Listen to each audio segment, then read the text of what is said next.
I'm Briar from Inline Hockey Training, and I'm here with a quick tutorial on how to do crossovers on inline hockey skates. While doing crossovers, I like to think about a couple of things. One, I think about crossing my outside knee in front of my inside knee, instead of just stepping outside foot over inside foot. This helps me get a nice clean crossover. The other is pointing my shoulders and hips in the direction I want to go. Here's my little brother practicing his crossovers. Dance on the hood of my car.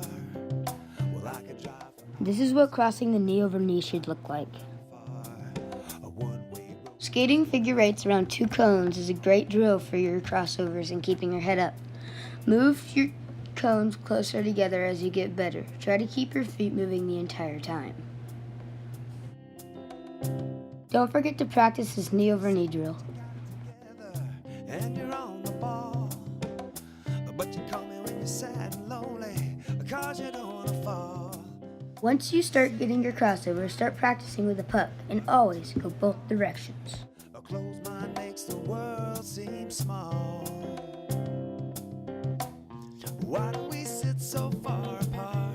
Why do we sit so far apart? It's not much different. Thanks for watching. Hope that helped you with your crossovers. Be sure to come back to Inline Hockey Training for more videos, and be sure to like and subscribe down below. Your target